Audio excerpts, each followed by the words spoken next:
કે જે ખેડૂત વિરોધી 4/7/2026 નો પરિપત્ર છે એ રદ કરવામાં આવે। અમારી માંગ હતી માર્કેટ ભાવનું 4 ગણું વળતર આપવામાં આવે। અમારી માંગ હતી ખેડૂતના ખેતરમાં તાર તૂટે એનું જે જોખમ ઊભું થાય છે આ જોખમ સામેની પોલિસી બને। અમારી માંગ હતી માર્કેટ ભાવના 4 ગણા વળતરની।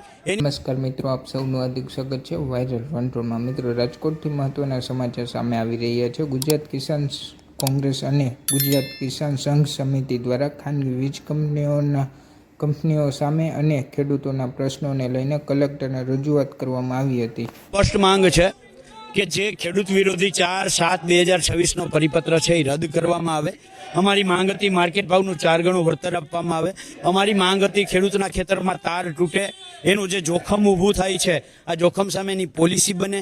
અમારી માંગ હતી માર્કેટ ભાવના 4 ગણા વળતરની। એની જગ્યાએ રાજ્ય સરકારે 200% વળતરની મોટી મોટી જાહેરાતો કરી, પણ એમાં માત્ર 3% ખેડૂતોને જ 200% વળતર મળે છે।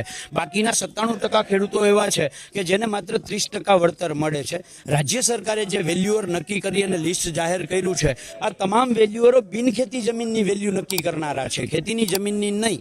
અને ગુજરાત હાઈકોર્ટનું જજમેન્ટ છે કે ખેતીની જમીનની કિંમત નક્કી કરનાર છે એ ખેતીની નક્કી કરે અને બિનખેતીની છે એ બિનખેતીવાળા નક્કી કરે। તો રાજ્ય સરકાર પાસે ખેતીની જમીન નક્કી કરનારો એક પણ વેલ્યુઅર છે નહીં।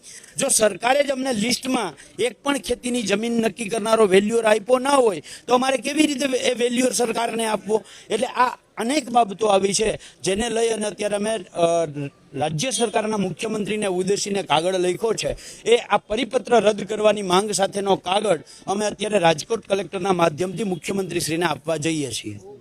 મિત્રો, તમે જોયું, તમારું આ વિષય પર શું કહેવું છે કોમેન્ટ બોક્સમાં જરૂરથી જણાવજો। માહિતી સારી લાગી અને વિડીયો ગમ્યો હોય તો લાઇક શેર જરૂરથી કરજો। આવી જ માહિતી માટે વાયરલ વંટોળ યુટ્યુબ ચેનલને સબસ્ક્રાઈબ કરવાનું ભૂલતા નહીં। જય હિન્દ, જય ભારત।